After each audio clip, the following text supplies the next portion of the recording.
Hi Judah, this is Dave Smart with ABC Baseball Camps. I'm going to do your hitting evaluation. So let's get started. Okay, from a setup standpoint, we'd like to start off with your feet.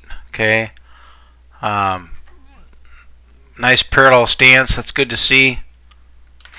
From your hand standpoint, let's see where you go with your hands.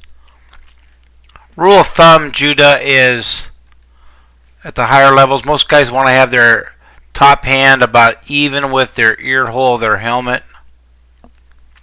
Okay, to ensure a downward angle to be into the contact zone. So you might want to raise. I think you might have a difficult time facing, any kind of pitches that would be above your belt buckle.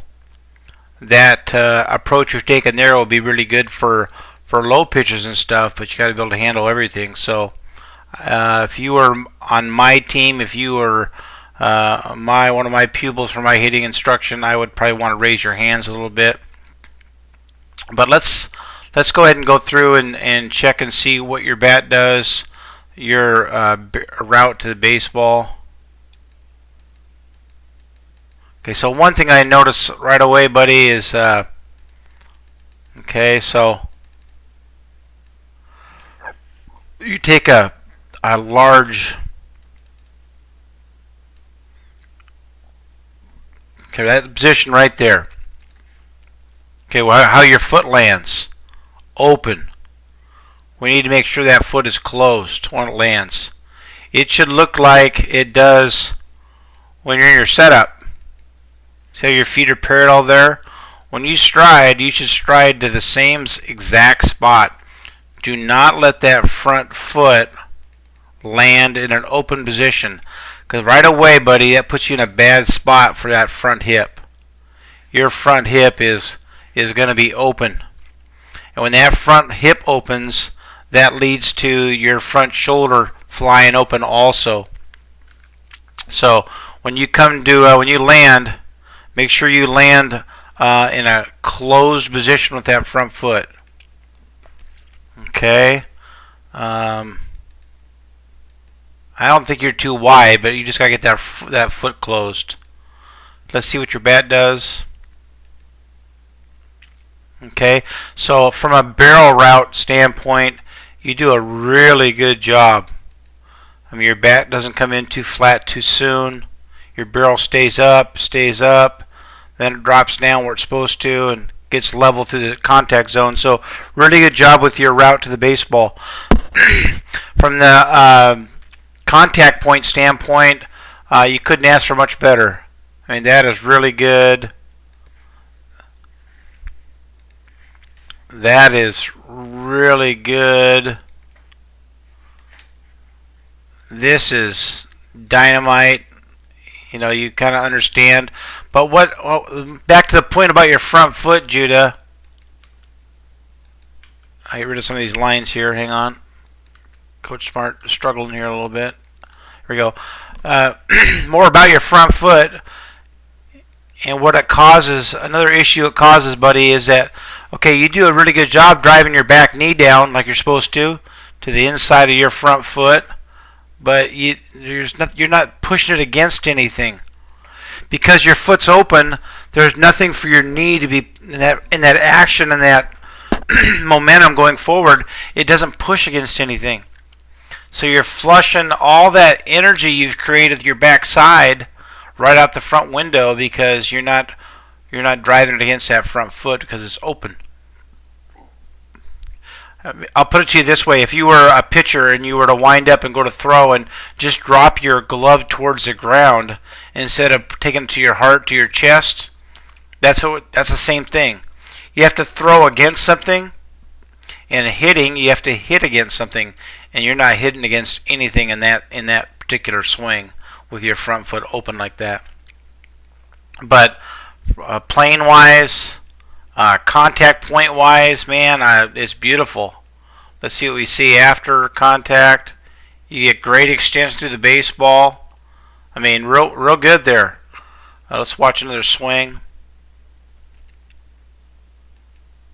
Again, I like to see your hands a little higher. We talked about that already. Won't beat that to death, but again, great job of the plane of your bat. On plane, on time. Pitch might have been a little bit inside. Good extension to the baseball. But again, there's that front foot again. You know, open. And that's just going to rob you so much distance and power that you're probably craving for, like every other hitter is. But that is, I mean, that's very good. Your head and your chest. Okay, see the position your chest is in right now, Judah? Which way your belly button's facing? We'd like to have this position where your chest is, out facing towards the second baseman, in between first and second, at the point of contact. But instead, you get it facing right towards the pitcher's mound. Okay, and that's okay on pitches down the middle or pitches on the inner half. That's no big deal. But we both know that you're going to get pitches on the outer half too. And you'll have a lot better chance of hitting a ball hard from this chest position, from this factor of being more square to home plate on the outside pitch than you will going to be right here at the point of contact on an outside pitch. See how far your front shoulder is going to be pulled off the baseball? Okay, so I'll give you a drill to do that I work with on my college guys. It's just off a tee.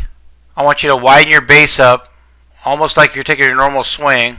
Whoops, what happened to you? What happened to our cameraman? There we are. We lost you for a second. Now I want you to take your front foot during this drill. I want you to put it like way out here. And then no stride. Okay? No rotation of your backside. No rotation of your hips. And just use your hands to hit with. You're not going to be able to hit the ball as hard as you normally do, but that's not the purpose of the drill. The drill is to have you feel yourself getting used to using your hands to hit with instead of your upper body. A lot of guys, you know, even your size, trying to create more energy, more power, want to swing with their shoulders instead of their hands. When I go out to scout high school players, I'm looking for guys with good hands from a hitting standpoint that can move the barrel with their hands without gigantic rotation of their upper body.